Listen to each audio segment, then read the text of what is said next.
in the subject that we'll be talking today. The subject of our webinar will be cybercrime and digital investigation, making the laws work. Two important topics today, as many victims of cybercrime are affected in their privacy, intimacy, and prestigiousness, making it hard for them to submit the aggressors, affecting the law institution to condemn the delinquents. I pass the mic and welcome Mr. Luciano Monchiero from the University of Dublin in Ireland, a specialist in this matter, who will be the moderator of the webinar today and will introduce Ms. Tatiana. I welcome today to this webinar and thank you very much.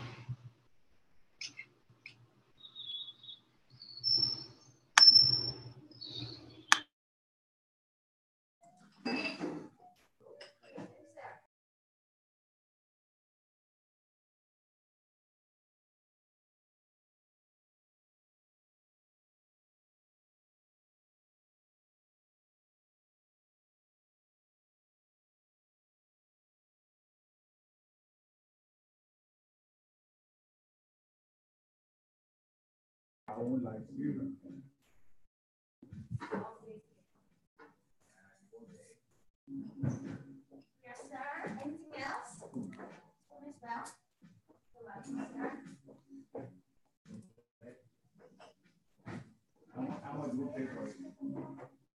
Good afternoon, everybody. I don't know if you can hear me. Please let me know in the chat. If you can hear me, I can continue because I can see you. I have a problem with my camera. So thanks for all. Good afternoon, evening, or morning for everyone. We are in the webinar for ISOC cybersecurity related on cybercrime and digital investigation, making the laws work. Thanks everybody for connecting today. It's a pleasure to be here. Thanks for the invitation for ISOC cybersecurity through Julio Valderrama and Oscar Abele.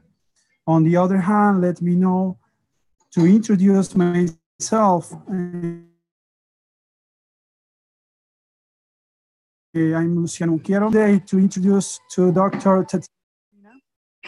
Is a senior researcher, Max Planck Institute for Foreign and International Criminal Law.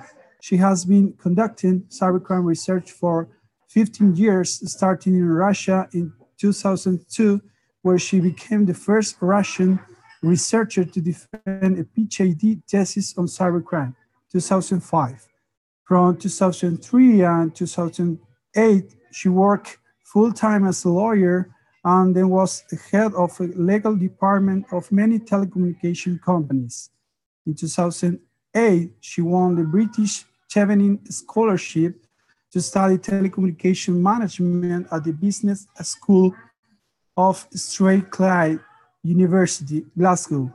In 2009, she was awarded a German Chancellor Fellowship and moved to Germany to pursue her research on legal framework for cybercrime. Since 2009, Tatiana TROPINA has been involved in both legal research and various applied cybercrime projects at the international level. This activity includes such projects as carry out a cybercrime study of the Global Symposium of Regulators and serving as a consultant to the UNODC Comprehensive Cybercrime Study 2012-2013 and to the World Bank's World Development Report 2016. If you have any question, please try to make in the chat, in the general chat with the other chat of the question, please. Well, Tatiana, you can start whenever you want. Thanks for all. Hi, everyone. I don't actually know if you can see me, but I hope you can hear me. Let me know on the chat. So first of all, thank you very much to Oscar for inviting me to give this webinar. Thanks to Luciano for the moderation of it. And I'm really sorry that this webinar would be in English. My Spanish is really not that good. But also, if you think that I'm speaking too fast, or if you have any question while I'm speaking, please shoot it on the chat or let yourself know somehow, and I will be ready to answer anything. Today I choose the title of the webinar, Cybercrime and Digital Investigations Making the Laws Work. I will not go too much in the general details about cybercrime, although we are going to discuss the definition, because I think that there are many misconceptions about the definition, about the cybercrime laws, and what is working, what is not working. But just before I start, probably all of you have heard many times such statements as, for example, we need a global solution on cybercrime. Without global convention, nothing is going to work. Or you probably heard that something is, oh, sorry, can you see my face now, guys? Yeah, so I'm super sorry because I just simply cannot see myself anyhow. Maybe, oh yeah, I see myself now. Or maybe you have already heard something like mutual legal assistance treaties don't work, so we need to invent something new. I'm going to talk about all these misconceptions and shed the light on some of them and maybe argue with some of them. But just before we go to the deeply into all these legal tools and procedural measures, I would like to talk a bit about what is cybercrime. Is it a new form of crime, or is it a new medium of committing crimes? I believe that this is where many of the misconceptions are coming from, because we don't have any agreed definition on cybercrime. And if we are talking about criminal law, or on what cybercrime actually is, the first type which comes to our mind would be, of course, the crimes which are attacking computers or computer systems or data or privacy, such as illegal access to data, illegal interference with data and system, like, for example, denial of service attacks. But there is also such phenomenon as migration of traditional crimes online, because we all can think about, for example, child abuse materials being distributed on the internet like tons. We can think about illegal online casinos. We can think about using the online payments instruments for money laundering. We can think about terrorist content, hate speech, and many other crimes, which would be defined in the national law. And then when we think broader, when we think about procedures to investigate cybercrime, nowadays, almost any crime can leave digital traces. And sometimes when I talk about cybercrime, I really want to stand up and say, guys, I don't want to use the term cybercrime anymore. It is very misleading when we are talking about investigations of crimes. When you think about these big cases on privacy and investigations, like, for example, the last year, the case last year with FBI, for example, and Apple with the warrant about decrypting iPhone, it was about tracing the terrorists. It wasn't about cybercrime. If you go to any law enforcement who are dealing with a serious crime, like, for example, for 2 years, we are trying to carry out here at Max Planck the project which will help to ensure direct data transmissions for interception of communications with all the privacy and human rights and safeguards. When I just started this project, I really thought that because we conducted in-depth interviews with law enforcement agencies, I thought that I would be headed to high-tech crime departments, but no. The most needed these instruments are actually by people who are dealing with organized crime, human trafficking. This is where the digital investigation resides as well, not only in cybercrime. And this creates confusion in terms of what do we actually mean when we are talking about cybercrime? What do we actually mean when we are talking about mutual legal assistance in cybercrime investigation? Because in fact, we don't mean computer crimes anymore. In fact, we mean any crime. If you look at the national laws, you will see that in many national laws and cybercrime strategies, different terms are used, like computer crime, IT crime, high-tech crime, and it is rarely defined. The definition section is rarely included. Why? Because cybercrime has never been a legal term of art. And with the current state, when this term is so very much used for any digital investigation, we need to understand where we put the focus on. So on the one hand, we have to define criminal conduct narrowly. As a criminal lawyer, I can definitely tell that principle of legality requires us to define what crime is. Like, for example, if this is illegal access to someone's network, we need to define, this network protected, or is it punished even if network is not protected? So on the national level, we have to be very precise because it is about criminal law. But when we are talking about criminal investigations, we have to be as broad as possible because we need to use these digital instruments. I will just tell another story which just came to my mind. A couple of years ago, I was given a webinar to the young people who are involved into digital industry, human rights.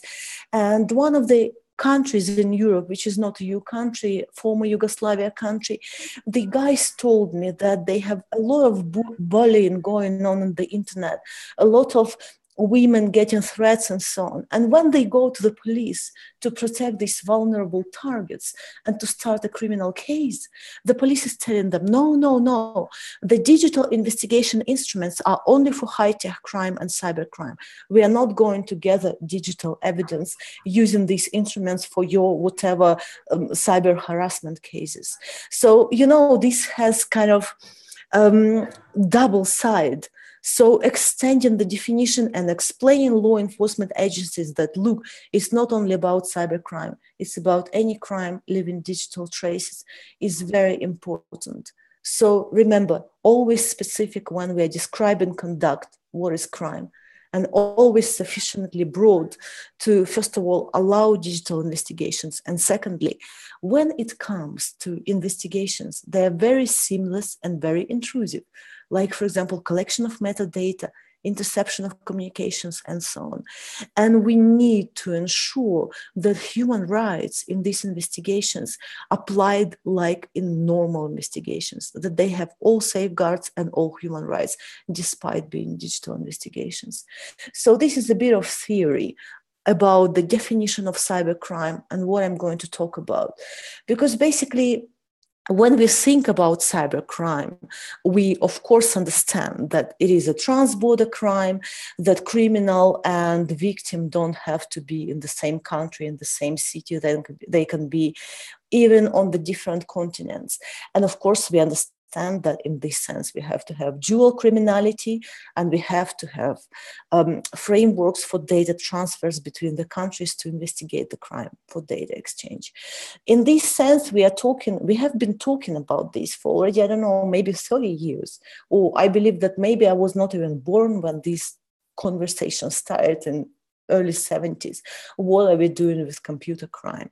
So these harmonization of criminal law, you will hear this term whatever you go and talk about cybercrime, because it became conventional wisdom. And on the surface, it looks great. So let's reach consensus on what we criminalize. But then questions pop up. What types of crime we are going to criminalize? Do I really want to have in my criminal code something that I consider rather violation of free speech. For example, in the US, you will not fight hate speech crimes. In Europe, you will find Holocaust denial in some countries as a crime. There are some crimes which will never be agreed upon. Secondly, how specific cyber crimes should be. Of course, if we are talking about intrusions into the computer system, yes. But if we are talking, for example, about bullying, do we need an additional norm? Do we need an additional norm for cyber terrorism? There are so many questions, and each country will decide for themselves. Are they multiplying every crime? Will they have computer fraud, computer misuse, computer whatever, computer bullying, computer terrorism? Many countries do not. They shape it in general definitions. So the question is always on the international and national level, how specific is specific enough?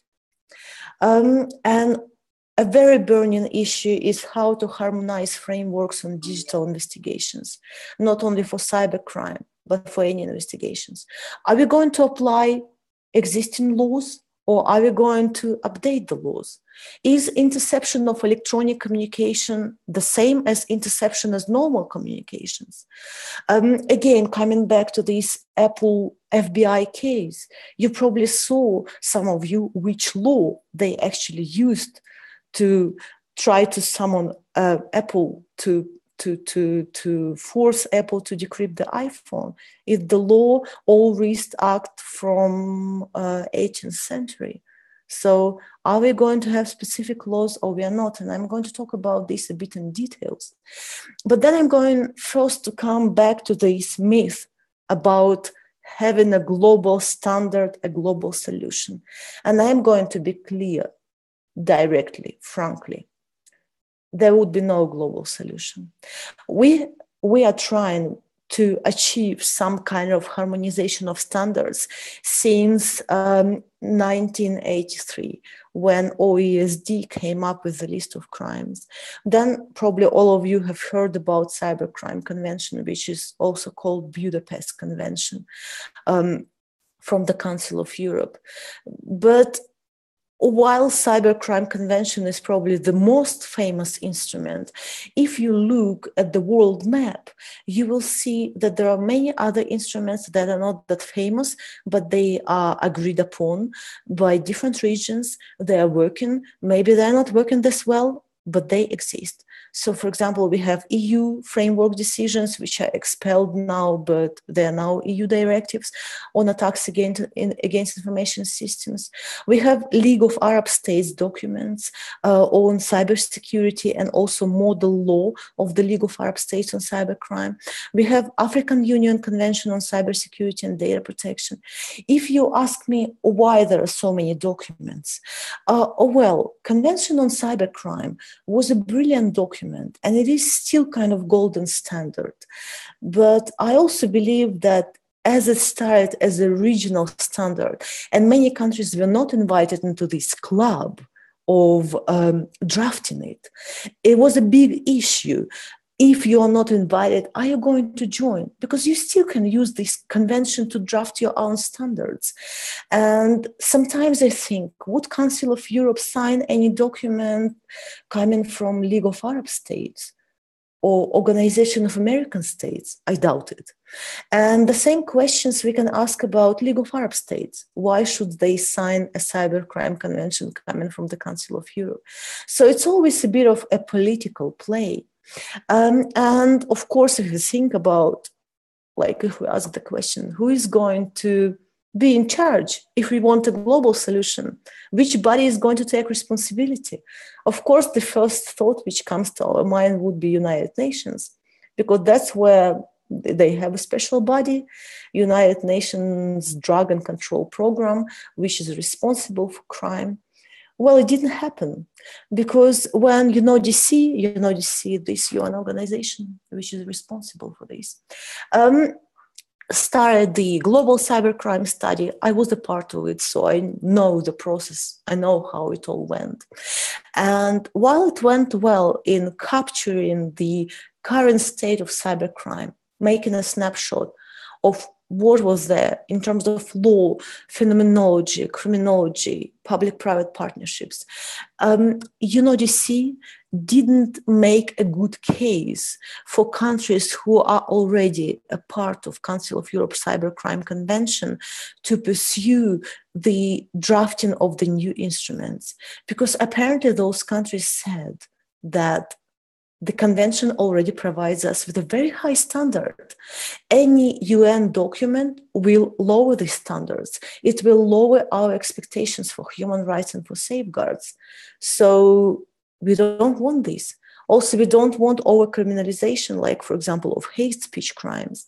And I believe that some of the countries were insisting that, for example, cyber terrorism or cyber extremism should be a part of this convention. So this story just buried any global effort to develop any cybercrime solution on the global level. And now we have to deal with what we have. And basically, it is exercising sovereignty on the borderless internet, countries using their own frameworks, sometimes regionally, sometimes nationally. We have to deal with the fact that international instruments are fragmented and there is no single solution, though they are drafted closely to the Cybercrime Convention, and at least in this sense, we can still expect many crimes to be harmonized. Like, it is very hard to find a country where you don't have illegal access to computer system as a crime. So at least this is good. But still, the interpretation of those standards can be completely different. Where we do have a problem, though, I believe that right now, the story, like, for example, love bug virus will not happen when someone cannot be prosecuted just because some country doesn't have a framework for creation of virus or denial of service attack. But where we have problem right now is that mutual legal assistance systems are slow. We have to handle this data across the countries. We came to the point when these data are not only about cybercrime anymore. They are about any crime. They are about serious organized crime. They're about human trafficking. And with all this sovereignty and jurisdiction, because a state apparently doesn't want another state to carry out an investigation on their territory. And do we have some transborder access provisions in the Council of Europe Convention on Cybercrime and in some of the national jurisdictions? Countries unilaterally pass provisions that their law enforcement agencies can access the data stored abroad because they cannot obtain them quickly via mutual legal assistance system. Many things are happening in information sharing on the informal level of cooperation by law enforcement agencies. But apparently it's just sharing the clues, it's sharing the information. Once you need to obtain metadata about crime, traffic data, content data, and especially intercept the data, there would be always admissibility issues. And in addition to admissibility issues, there would be always the issues of safeguards. For example, who is enabling the interception measure? In most of the European countries, it's going to be a court. You cannot just, go and intercept my traffic. But in some of the countries, like, for example, in the United Kingdom, there is no court procedure for this. They are sharing it only for the intelligence purposes. And this evidence is not admissible in the court. So the issue is how to bring these different safeguards and enabling measures in the countries together. And the answer is, well, there is almost no way. We have to admit this, that sometimes we will fail. And not because of cybercrime and not because of the digital investigations, but because of different privacy standards in different countries. And guess what? This is normal. This is okay. What we have to do is to solve some of the issues when safeguards are in place, when privacy standards are in place. how are we going to cooperate bilaterally and multilaterally to show this data quickly? And again, it is not about cybercrime anymore. It is all about the judicial system, which cannot cope with these transborder investigations. I have an explanation to this, because if we think about cybercrime as a concept, we first thought, when we were trying to harmonize frameworks, about standalone computers. So what crime is? We didn't think that the cybercrime would be so seamless, so intrusive, so widespread. And we were trying to harmonize what crime is, but harmonization on how to share information, how to obtain digital evidence, how we are going to use it. These debates started much later. And so we are trying to catch up, and at the same time, we are having new challenges, like, for example, encryption, Internet of Things, unregulated intermediaries, cloud computer, carrier-grade nuts. But I believe that in a way, once we establish the mechanisms for collaboration, which would be technology neutral, we will be able to address the next challenges. And for me, one of the most important challenges right now in this obtaining electronic evidence and making the laws work, or maybe inventing the new laws, is unregulated intermediaries. What does it mean? Mostly in previous time, when you're investigating a crime, the providers like telecommunication carriers, incumbents, they were obliged to make their network interceptable, to provide any data in readable form to law enforcement agencies, of course, with all safeguards in place, with everything in place. So the law enforcement goes to the court, obtains the warrant, goes to the telecommunication provider, intercepts, get materials, and so on. Now we have so many irregulated intermediaries, like portals, like search engines, like applications that could be in a foreign jurisdiction. They do not retain data, they do not intercept, they use end-to-end encryption, and they're not even communication provider in a strict sense. I'm coming back, for example, again to Apple FBI case. The order to decrypt information is not a telecommunication provider, but still they were trying to oblige, FBI were trying to oblige and force Apple to cooperate. They failed. But there are many issues here. For example, in Europe, how do you get data from Skype? Remember when Brazil blocked WhatsApp last year in January for not complying with the order of judge? We are going to see these cases more and more. And my problem is not only that there is no provision to cooperate. I understand the frustration of the law enforcement agencies.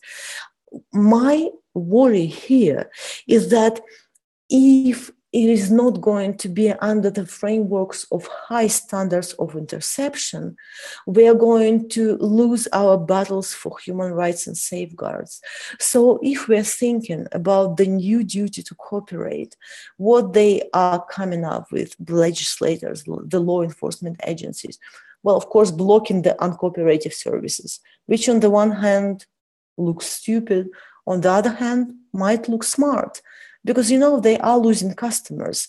And next time they might think, maybe they will provide information. And the question is, will they provide information with all the human rights and safeguards? Or they will just handle it like this, not to be blocked? The use of remote forensic software, another kind of answer to encryption, just put some malware, some virus Trojan horse into the computer or phone of the suspect, and just get the information without asking WhatsApp or whoever, Skype, to cooperate. Fine. But how, without kind of having general backdoor to encryption? I actually kind of favor this approach. But my two problems with this is, first of all, there is a need for good safeguards on this. Like, again, I'm making European examples here. Such provisions exist in France and in Spain. And looking at them, I can clearly see how safeguards can be violated. For example, in France, you need to have a crime no less than serious crime, like 9 or 7 years of imprisonment. You need a higher prosecutor to be involved in the process of approval of this remote forensic software. In Spain, it's 3 years, or any crime committed with the information networks, which makes it basically any crime. So the threshold for this is so incredibly low. So if we are going to move to this direction, we really need to ensure that all the safeguards which we are using for traditional interception are in place, and even more, because this is much more intrusive. There are, of course, the calls for national solutions, like, for example, expand telecommunication regulation on all these providers. Will not work. For one simple reason, I'm coming from the telecom background. I worked for the telecom company. I know what telecom regulation is about. And interceptability of the networks is a small part in it, because mostly telecommunication regulation is about competition, bottleneck, interconnection prices, whatever you can imagine. So you just simply cannot expand it so clearly on the providers which have now been the subjects of this regulation. So these are the problems we are still trying to solve, and we are still struggling. And the only thing I can say in this regard, that there has been many initiatives on the national level, like, for example, oblige Skype to cooperate in Belgium, provide backdoor to encryption. In the UK, it's an additional debate. I'm not even going there, because it is apparent that providing the keys, encryption keys and backdoor to encryption, will put all the users at risk. So this is not even a solution, but I believe that some countries are going to push for it anyway. So what we have now is the international instruments that look like a patchwork of standards. And I believe that how this can be solved, it is going to be solved by working on bilateral and regional mutual legal assistance. That's what we are, for example, trying to do now, trying to make the channels between two countries, explore each other's safeguards, see when data cannot be shared, so not to send, requests which will never be actually answered. See what kind of channels for cooperation can be built, how to insert safeguards there, how to respect human rights there. So everything within mutual legal assistance system. If you ask me why, there is so much discussion that they do not work, mutual legal assistance system. Why don't we just invent something new? And I would say, guys, we should not. Unless you want to lower human rights standards and safeguards, unless you want data to be handled from whoever to whoever directly, and I personally don't want to.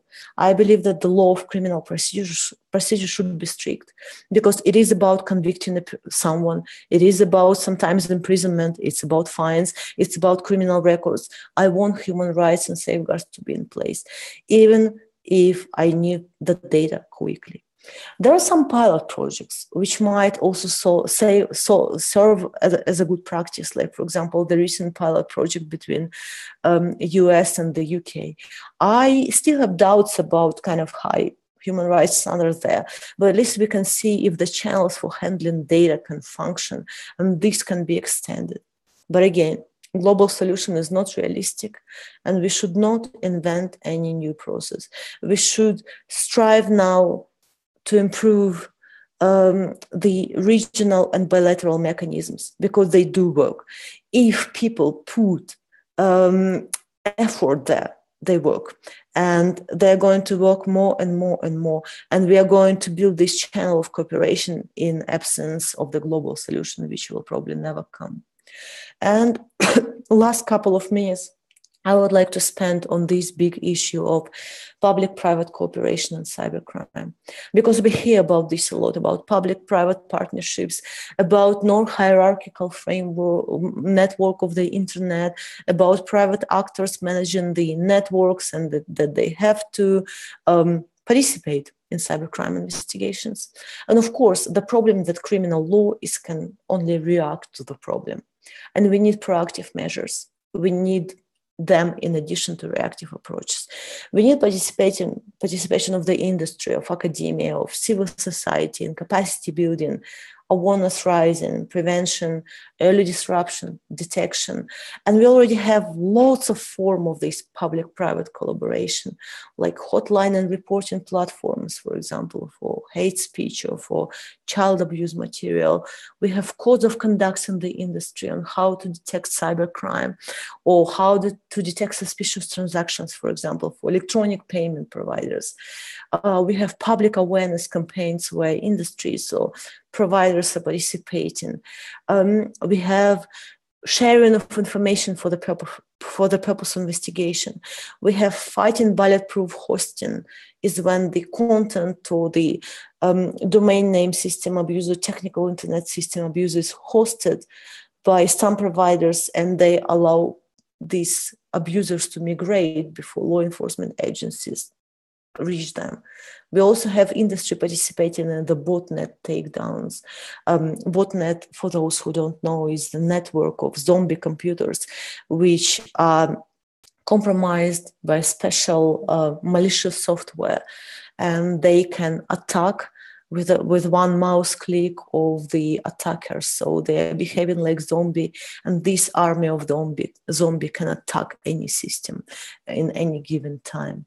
But what we forget, first of all, is public-private partnerships are about partnerships. And recently there were big calls, and especially in Europe, for government take more leading role in regulating cybersecurity.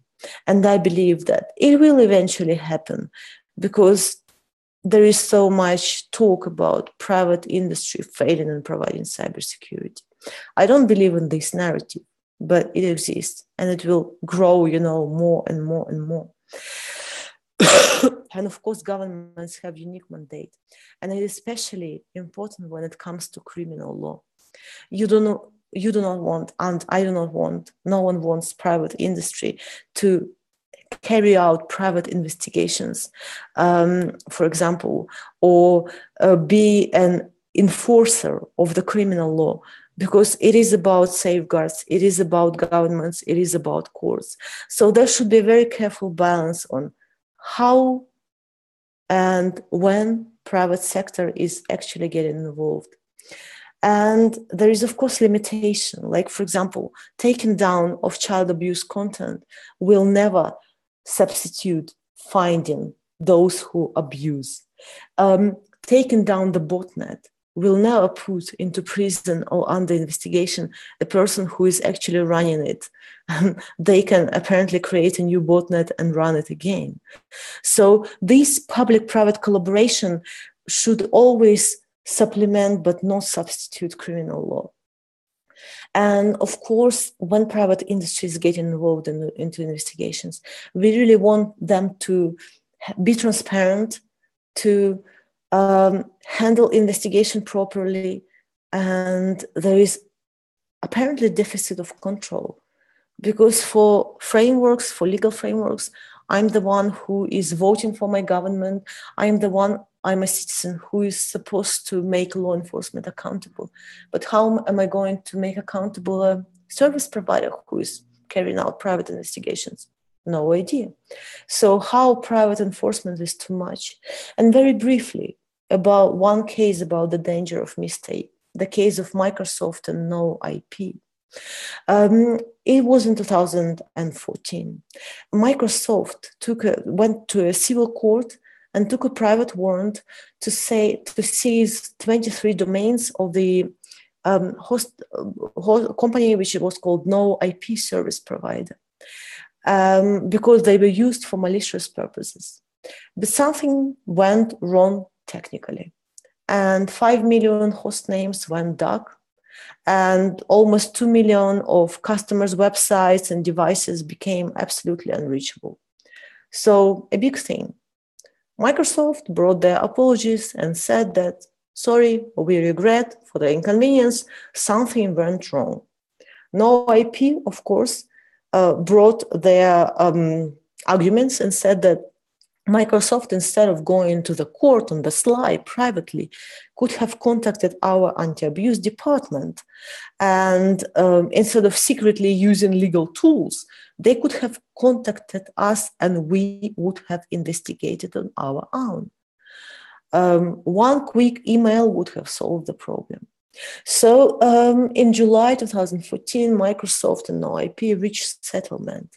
But the lessons we can learn from this is that answering the question, do we really want private industry, big players to become internet watchdogs? Do we really want them to exercise the law in this way? Or maybe do we want more transparency, more due process, clearer framework? Do we want private regulation to replace the court judgment? Private content takedowns under the one phone call to the hotline. There was a big experiment, I think, by the UK and Dutch universities. They called to the hotlines and they reported absolutely innocent websites. And the websites were taken down in a couple of minutes, a couple of hours. And then it takes you ages. They make those who were taken down jumping through the burning hoops to get the website back. There is a project in the UK, So You Have Been Taken Down, where they explain you what you have to do if your content was taken down by mistake. And then who is going to decide what is right, what is wrong? Is it really up to private industry to decide what is right and what is wrong? Or maybe we want the courts to decide. Maybe we want the courts to decide which content to take down, how to carry out investigation, and so on and so forth. So there are many questions which don't have answers yet. I mean, for me, they do have clear answers. No, we don't want private industry to investigate. No, we want the courts to decide. But believe me, many of the stakeholders answer these questions completely different from me. So to wrap up, what can be done to contribute to the future? Do we need more laws? Do we need more instruments? Well, again, I will repeat my message. Be realistic. There is no global solution. What can be done right now is working with the national legal frameworks, especially procedural frameworks. Ensure that they are up to date. Ensure that they have all safeguards in place. Ensure that they have all human rights in place. And when we're talking about mutual legal assistance, we definitely right now have to go bilateral. We have to use these good old MLATs, and they do work. And many law enforcement agencies will tell you that they do work if people really put an effort into this. Making them work will start on bilateral and regional level. This is how we have to go. About public-private partnerships. Partnership is a key word. Anything that is related to regulation will be just regulation. And of course, we have to think about due processes, human rights, transparency. And also, we always have to remember that in this sense, there is no silver bullet, that any legal solution would be just a part of a big process, and that anything we are doing is just a part of this process. That is just like crime existed since I don't know how long, probably since one, Neanderthal or whoever's got something stolen, and it will exist. We just have to adapt our laws and frameworks to investigate it in the new environment. So this is all from me for now. I don't have any more slides, and I think I'm perfectly in time for questions. So I will give the floor to Luciano. Yes, to moderate the discussion. Thank you, Tatiana. It was a pleasure to hear you because you were very complete for the presentation. Well, I can see you that we have many questions, about, well, the presentation related on. So the first question for Axel Abad say, do you think the concept of perfect crime can apply to cybercrime scenario? With enough techniques and technology, you can stand anonymous forever. Yes, a concept of a perfect crime can be absolutely applied to cybercrime. Look at the recent Bangladesh bank robbery. they were able to manipulate the SWIFT system. They were able to release a huge amount of money, to transfer them to different banks. And while some of the payments were finally blocked, those who carry out these robberies still got plenty of money. Then secondly, a concept of a perfect crime would be applicable if a criminal goes modest. Like a lifestyle, you know, you don't steal a lot. You don't steal 1 billion at a time. You steal 1,000 times €1 here and there. Then you have enough income, like 10,000 euro per month, which is more than average, to pay for your car, to take your girlfriend or boyfriend out, you know, for nice dinners, and that's it. That would be a perfect crime. In many cases, law enforcement agencies will not even notice you because they're so overwhelmed with big crimes. So yes, absolutely. If like I personally could advise any cyber criminal how to go dark and how to fool law enforcement agencies, of course I will not. But yes, it can be a perfect crime. Okay, perfect. Thank you. Thank you, Tatiana. And the next question is about, you were talking about telecom. On February of 2017, it was a case of Murray. So David K. was judged for many different attacks, especially for some routers that Telecom for Germany it was using. What's your opinion about the proof in that case? Because we're using that only the proof when they finish the investigation, they have to destroy. But in that case, UK need this proof to continue the investigation. On the other hand, we have in Europe the Convention of Budapest. So what do you think about the law and the new challenge that we have? Yes, so I will tell you one thing. We have a convention of Budapest, but anything that exists in the national law would be much higher priority for the law enforcement agencies and the national legal system compared to the Convention of Budapest, because it outlines only the you know, especially when it comes to procedural instruments to what should be destroyed, what should not be destroyed, exactly. When it outlines only very general things. And if we are talking about, for example, destruction of evidence or destruction of materials, it's normally outlined in the national law. And the convention is saying only in the Article 15 that everything should have been done with the safeguards on the national level. So in a way, when it comes to any assessment of what the national judge is doing, exactly, it comes to the assessment of the national law. And if the judge is taking something in the contrary to the national law, it can be challenged. But I also believe, like, you know, I know that in Sweden, for some cases, the things were not destroyed forever. Or, you know, interception was going forever for the reasons of national security with the court approval, because there are always the loopholes in the national law, how you can continue using the material. So, yes. And of course, legislators nowadays are trying to stop it because there are so many of us human rights defenders trying to challenge this and this and this and this. And finally, we have a critical mass, you know, to push for something. But it takes time. Perfect. Thank you. Another question for Wilfred de Kock. Brexit, too bad for the UK, but what's your opinion on this? Here in Netherlands, be a referendum because of a new law that enable local government law enforcement agency to pull all the metadata from the region where they believe there is risk, for example, terrorist activity. They don't have to go to the court first. More about this can be found in English on, okay, we have a link there. So what do you think about that? So first of all, about the Brexit, I believe, and cooperation.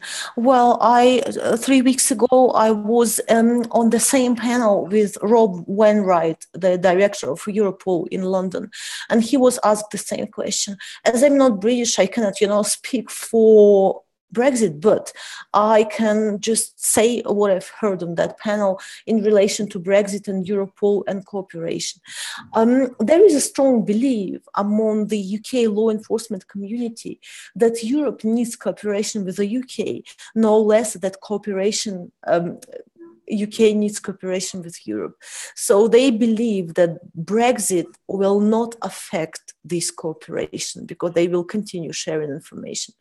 In my humble opinion, knowing that mutual legal assistance is not always working with the UK because they can share metadata, but they cannot share, for example, intercepted content. This cooperation is a kind of limited anyway. Maybe on the operational side, they will share anyway through bilateral treaties and so on. Because if you look at Europol, for example, you will see that Europol exists on the operational level, but when it comes to the real sharing of data, there would be always mutual legal assistance cooperation or European framework. Most of all, mutual legal assistance between two countries bilaterally. So Brexit will definitely raise several questions, but I believe that they're going to fix it. About the Netherlands and metadata, apparently, I'm completely against these kind of provisions, not only from the human rights and safeguards point of view, but also from the practical point of view. Why? Again, referring to one of the discussions I participated a few months ago, when it was just after this big terrorist attack in Brussels, when one high-ranked law enforcement agency representative in Belgium said that we don't need more data. We cannot process it. We just need to understand how better process it, how better share it. So I believe that at the end of the day, this call for, getting more and more and more information, grabbing more and more and more, apparently it would be in the law. In many countries, it would be challenged, like data retention in Germany never happened at the end, So there is always a way to challenge it. But on the other hand, I think that there finally would be an understanding that instead of collecting more and more data, maybe we will finally try to work with it better. Maybe we will finally try to share the information better. Instead of getting the news after terrorist attacks that, the law enforcement agencies from another state actually gave us a clue, but we never followed it. So that's where the attention should go. But apparently the legislators in the Netherlands are not going to listen to me or to many bloggers who are writing about it. And I know that there is a big debate, and I hope that sanity will prevail at the end. Okay, thank you, Tatiana. It was very clear. Next question is from Manuel Acesapiña. Do you think that if an authority starts blocking a cooperative service, doesn't it could be wreck the equal basis balance that the intergovernance is based on, giving more power to a particular authority as a kind of coercion scam? Well, I apparently think that services and cooperative services shouldn't be blocked unless they're directly involved in the criminal activity. Secondly, I think that the problem of all this blocking is that how you're going to do this. Deep pocket inspection. So what kind of things you're going to install to really block the service and to really, control the data. And apparently the balance would be broken, and apparently it shouldn't happen. And, the most important thing, that it's not a solution. It is not a solution to block the service. Because today I will block Telegram in Russia, in my home country. Exactly. Tomorrow they will create Webgram, It is not that hard to create a new service. It is not that hard to migrate to a new service. It is not that hard to install a VPN. There would be always the ways to circumvent it. What we really want to do, and of course to keep this balance, is to make the frameworks which will get the targeted data. instead of, fishing with a big fish net and affecting all the users and blocking uncooperative providers. But again, judges who are ordering such blocking, law enforcement who are calling for such blocking, I can understand. On the one hand, with the judges, we have probably a kind of level of incompetence because they're not following the debate, On the law enforcement side, we have a big frustration. And I wish sometimes that people who are dealing with human rights and law enforcement agencies just sit together and try to explain each other their concerns, because many of them are understandable. We just don't speak the same language. Exactly. It's true. In Nadil, for the last question, Manuel say, what do you think would be the balance between the need to solve crime via inviting intermediaries to cooperate on the network and actually going directly to the end of the network for the criminals, where they operate? I'm trying to get sense of these questions. So where the balance between cooperation and going directly, right? Yes. Am I right to understand? Well, it will really depend on national law. And I believe that in a sense, sometimes it's better to go directly than to cooperate, especially in the case of, for example, bulletproof hosting. In the case when the payment systems, for example, are involved in the crime directly. But on the other hand, I believe that, just one example, right? In the EU, this cooperation is very much regulated. You cannot handle personal data on the provider side to the law enforcement agency without a proper request, sometimes the judicial approval and so on. US system is much more flexible. Like, for example, for some cases, companies like Facebook, Microsoft, they will handle personal data. They will handle location data without any court order. And this is called cooperation. Do we want this cooperation? I'm not sure. So the result, first of all, there always should be a balance between voluntary cooperation and legal frameworks. Now, about asking them and going directly, I believe that the balance will lay in the involvement of this particular provider. First of all, like assessing in each individual case, is this provider somehow involved in crime? Will it be easier to go directly or ask it? If it's a serious crime, will the suspect notice if you ask? You know what I mean? Will the process be delayed? So I believe that this balance should be decided in the individual cases. Exactly. Another question is about, they tell me about, could we get the presentation? I don't know if you can. I can send this presentation around, and okay. It's up to Oscar and all other guys to, I mean, you can distribute it through to the participants or whatever. I don't have any particular kind of problem with these slides, so you can just get them. Excellent, thank you. Wilfred say, Tatiana, what is your background, or where we can find about your work?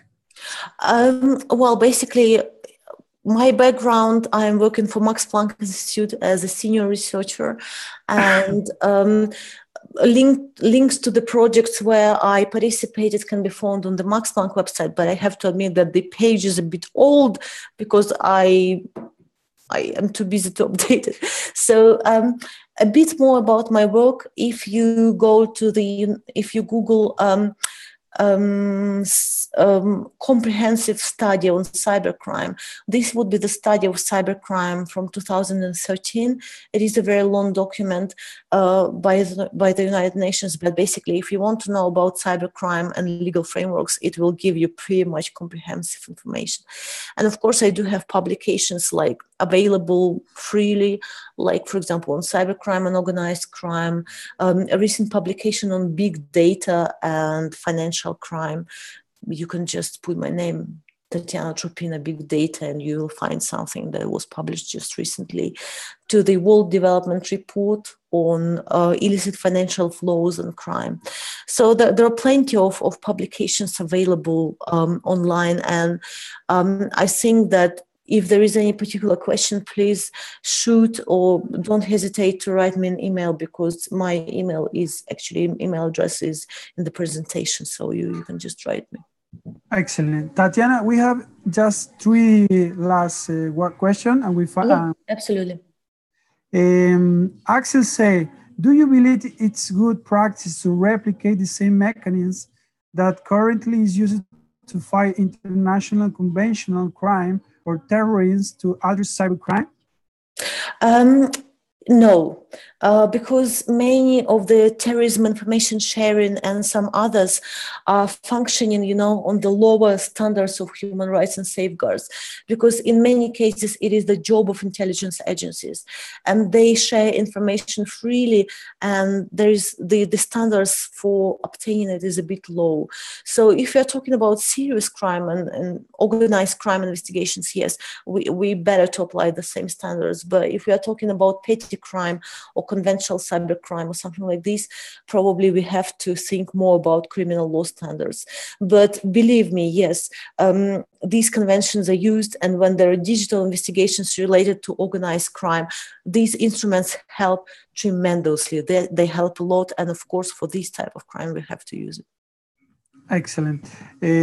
Simone say, how do you deal with cybercrime when there is no proper legislation in place?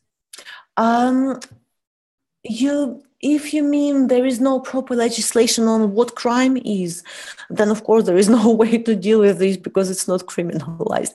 Sometimes, of course, some of the crimes, like for example, if I destroyed the computer CEST system, I can be, punished for the destruction of the property.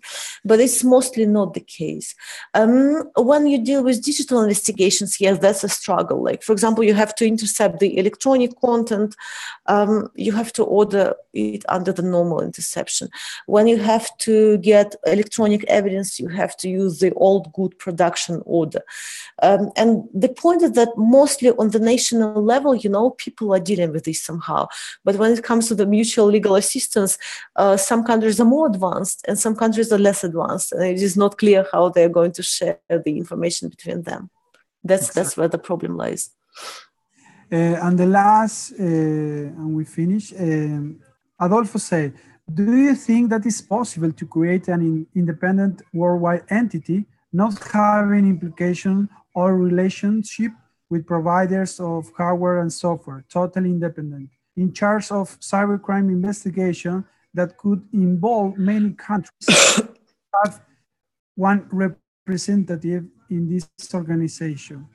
I would say that maybe in the future it might be the case. For now, it is so very much connected to the sovereignty of the countries.